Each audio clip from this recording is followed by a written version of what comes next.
ஆனால் மோடி தெளிவாக சொன்னார். தாய்மொழியாக குஜராத்தியை கொண்ட அமித்ஷா தெளிவாக சொல்கிறார், Hindi should be made the common language of India. இந்த தெருவிலே கூட்டம் நடத்தினால் நாம் தமிழிலே பேசக்கூடாது, இந்தியிலே தான் பேச வேண்டும். இந்திக்கு அடிப்படையாக இருக்கிற சமஸ்கிருதம் கோலோச்சம்.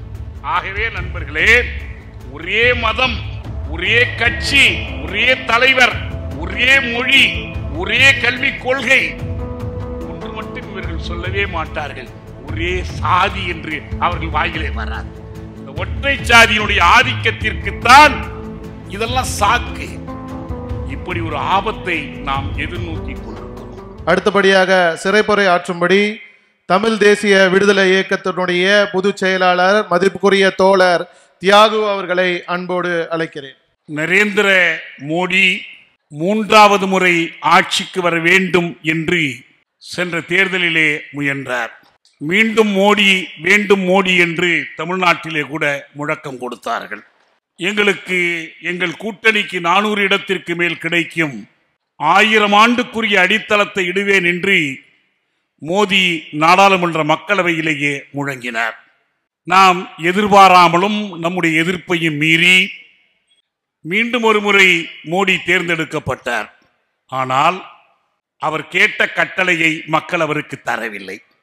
அவருடைய கட்சிக்கு தனி பெரும்பான்மை கூட கிடைக்கவில்லை.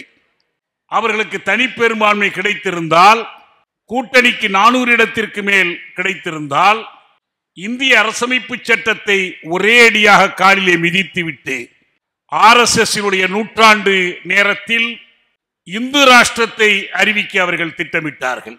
மோடி மீண்டும் தேர்ந்தெடுக்கப்பட்டாரே தவிர அவர் கேட்ட அந்த கட்டளையை மக்கள் தரவில்லை. தமிழ்நாட்டை பொறுத்தவரை ஒரு தொகுதியிலே கூட அவர்களை மக்கள் தேர்ந்தெடுக்கவில்லை. 100 விழுக்காடு மோடியை தமிழ்நாட்டு மக்கள் நிராகரித்தார்கள். ஆனால் மக்களிடம் பெறாத அந்த கட்டளையை பெற்றதாக அனுமானித்துக் கொண்டு அவர்கள் நினைத்த பாதையிலே நடைபோடுகிறார்கள் என்பதற்கான ஒரு சான்றுதான் இந்த வக்ஃப் திருத்த சட்டம். அதை பற்றி விவரமாக நண்பர்கள் முன்னாலே இங்கே கூறியிருக்கிறார்கள். இஸ்லாமியர்களையும் கிறிஸ்தவர்களையும் கம்யூனிஸ்டுகளையும் பகைவர்கள் என்று அறிவித்த கோல்வால்கருடைய வழியில் சிறுபான்மை மக்களை, அவர்களுடைய உரிமைகளை மறுதலிப்பது, அவர்களை இன அழிப்பு செய்வது என்ற திட்டத்தில் அவர்கள் கொண்டு வருகிற முயற்சிகளிலே ஒன்றுதான் இது. நண்பர்களே, இந்தியா என்றைக்கு விடுதலை பெற்றது, சுதந்திரம் பெற்றது என்றால் நம்முடைய பள்ளிக்கூட மாணவரை கேட்டால் சொல்லுவார் 1947 ஆகஸ்ட் 15ஆம் நாள் விடுதலை பெற்றது. பாகிஸ்தானும் இந்தியாவும் அந்த நாளிலே விடுதலை பெற்றன. 50 ஜனவரி 26 இந்த குடியரசினுடைய அரசமைப்பு சட்டம் நடைமுறைக்கு வந்தது.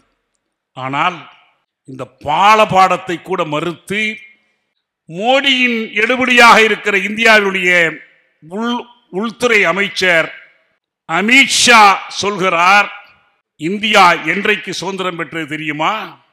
ராமர் கோயில் குடமுழுக்கு செய்யப்பட்ட அன்று சுதந்திரம் பெற்றது. ராமர் கோயிலுக்கு மோடி குடமுழுக்கு செய்தார்.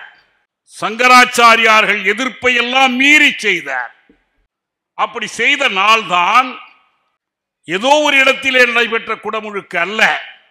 பாபரி மஸ்ஜித்தை இடித்து நொறுக்கிவிட்டு அந்த கொடிய குற்றத்தின் மூலம் கைப்பற்றிய இடத்தை உச்ச நீதிமன்றத்திலும் உரிய விலை கொடுத்து வாங்கியதற்கு பிறகு அவசரமாக அங்கே ஒரு ராமர் கோயிலை எழுப்பி அதை தேர்தல் அரசியலுக்கு பயன்படுத்துவதற்காக உருவாக்கினார்கள். ஆனால் அந்த கோயில் கட்டப்பட்ட அயோத்தி மக்கள் மோடியின் கட்சியை தோற்கடித்தார்கள்.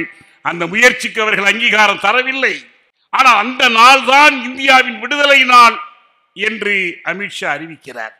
அதனுடைய பொருள் என்ன? இந்து ராஷ்டிரத்திற்கான ஒரு நடவடிக்கையாக அவர்கள் அதை கருதுகிறார்கள்.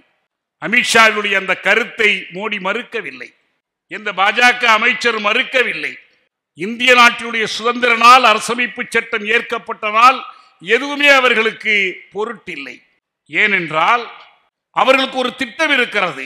ராமர் கோயில் கட்ட வேண்டும், காஷ்மீருக்கான தனி தகுநிலையை ஒழிக்க வேண்டும், பொது சிவில் சட்டத்தை நடைமுறைக்கு கொண்டு வர வேண்டும். இந்த மூன்றையும் அவர்கள் தொடங்கிவிட்டார்கள், நடைமுறைப்படுத்திக் கொண்டிருக்கிறார்கள். உத்தரகாண்டில் ஏற்கனவே அவர்கள் இந்த பொது சிவில் சட்டத்தை செயல்படுத்த தொடங்கிவிட்டார்கள். ஆக சிறுபான்மை மக்களுக்கு எதிராக எடுக்கப்பட்டிருக்கிற இந்த முயற்சிகள் இதோடு நின்றுவிடவில்லை. தமிழ்நாட்டிலே இன்றைக்கு போர் மேகங்கள் சூழ்ந்து வருகின்றன. மொழி சிக்கலை ஒட்டி இந்திய அரசு தான் கொடுக்க வேண்டிய வரி பங்கை காட்டி தமிழக மக்களையும் தமிழக அரசையும் மிரட்டுகிறது. இது வெறும் மும்மொழி சிக்கல் அல்ல. 3 மொழியா, 4 மொழியா, 5 மொழியா, 1 மொழியா, 2 மொழியா என்ற கேள்வி இல்லை. 1948 முதலாக மும்மொழி திட்டம் கொண்டு வரும்போதே சொன்னார்கள், இந்தியாவினுடைய ஆட்சி மொழியாக ஆங்கிலத்தை அகற்றிவிட்டு அந்த இடத்திலே இந்தியை அமர்த்த வேண்டும், சமஸ்கிருதத்திற்கும் இந்திக்கு முக்கியத்துவம் தர வேண்டும் என்ற நோக்கத்திலே தான் தொடங்கினார்கள். 48 68 இந்திரா காந்தி அம்மையார் கொண்டு வந்த தேசிய கல்விக் கொள்கை, 86 ராஜீவ்காந்தி கொண்டு வந்த கல்விக் கொள்கை, 2020 மோடி கொண்டு வந்த கல்விக் கொள்கை எல்லாமே இந்த நோக்கமுடையவைதான். அன்றெல்லாம் அவர்கள் விரும்பினால் எடுத்துக்கொள், இல்லையேல் விட்டுவிடு என்ற நிலை எடுத்தார்கள். இன்றைக்கு நான் சொல்வதை கேட்டாக வேண்டும், எங்கள் கொள்கையைத்தான் செயல்படுத்தியாக வேண்டும், சமஸ்கிருதம் கட்டாயப்படுத்தியாக வேண்டும், வணிகமயப்படுத்த வேண்டும், கல்வியை மதமயப்படுத்த வேண்டும், புராணமயப்படுத்த வேண்டும், நடு மையத்திலே எல்லா அதிகாரத்தையும் குவித்து கல்விக்கு தொடர்பே இல்லாத பிரதமரின் கையிலே அந்த அதிகாரத்தை ஒப்படைக்க வேண்டும். இந்த வரிசையிலே ஒன்றை மட்டும் நான் நினைவுபடுத்த கடமைப்பட்டிருக்கிறேன். 1963 வருடத்தில் இந்திய ஆட்சி மொழி சட்டம் இயற்றப்பட்டது. அந்த ஆட்சி மொழி சட்டம் செயல்படுத்தப்படுகிற முறையை, எந்த அளவுக்கு இந்தி நாடாளுமன்றத்திலே பேசப்படுகிறது, எந்த அளவுக்கு இந்தியாவிலே இருக்கிற அரசு அலுவலகங்களிலே மட்டுமல்ல அயல் நாடுகளில் இருக்கிற இந்திய தூதரகங்களில் இந்தி புழங்குகிறது என்பதை ஆய்வு செய்வதற்காக ஒரு குழு அமைக்கப்பட்டது. உள்துறை அமைச்சரின் தலைமையிலே அந்த குழு குறிப்பிட்ட ஆண்டுகளுக்கு ஒரு முறை அறிக்கை கொடுக்கும் குடியரசுத் தலைவரிடம். நண்பர்களே, எல்லா காலத்திலும் நடந்தது. காங்கிரஸ் ஆட்சியிலே சிதம்பரம் தலைமையிலே ஒரு குழு அமைந்து அறிக்கை கொடுத்தது. அப்போது நாம் எதிர்த்தோம், இது இந்தி திணிப்பு என்றோம். ஆனால் அவர்களெல்லாம் கொடுக்காத ஒரு அறிக்கையை அமித்ஷா கொடுத்தார். அவர் தலைமையிலான குழு கொடுத்தது. அவர் ஐஐடியிலே, ஐஐஎம்மிலே, எய்ம்ஸிலே எல்லா இடத்திலும் இந்தியை பயிற்று மொழியாக்க வேண்டும் என்று பரிந்துரைத்தார். ஏன்? அதற்கு என்ன காரணம்? தாய்மொழி கல்வியின் மீது பற்றா, இந்தி மொழி கல்வியின் மீது பற்றா, எல்லோருக்கும் கல்வியின் பயன்கள் போய் சேர வேண்டும் என்ற அக்கறையா? எதுவும் இல்லை.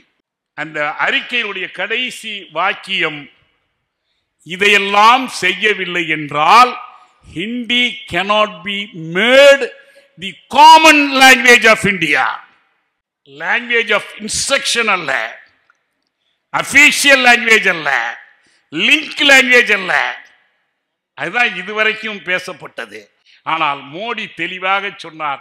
தாய்மொழியாக குஜராத்தியை கொண்ட அமித்ஷா தெளிவாக சொல்கிறார், Hindi should be made the common language of India.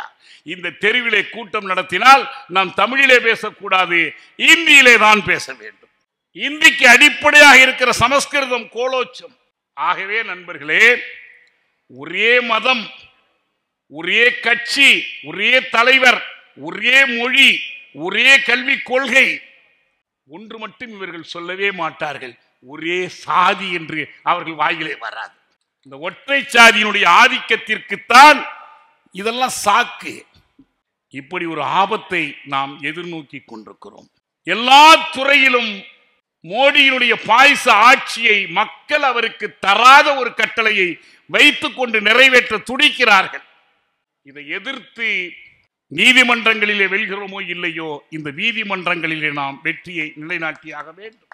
மொழி உரிமைக்காக, சிறுபான்மை மக்களின் சொத்துரிமைக்காக, நில உரிமைக்காக, வழிபாட்டு உரிமைக்காக, அனைத்து வகையிலும் குடியாட்சிய உரிமைகளுக்காக, சமூக நீதி உரிமைகளுக்காக கிளர்ந்தெழுந்து போராடுவோம். இந்த போராட்டத்தை தமிழ் தேசிய விடுதலை இயக்கம் வாழ்த்துகிறது. நண்பர்களே, இங்கே திருப்பரங்குன்றம் பற்றி குறிப்பிட்டார்கள். மதுரை மக்கள் ஒற்றுமைக்கு பெயர் போன மதுரையிலே வருகிற 9ஆம் நாள் நாம் அணிதிரள்வோம். மக்கள் ஒற்றுமை பேரணியிலே சந்திப்போம். நன்றி, வணக்கம். நன்றி தோழர் தியாகு அவர்களுக்கு.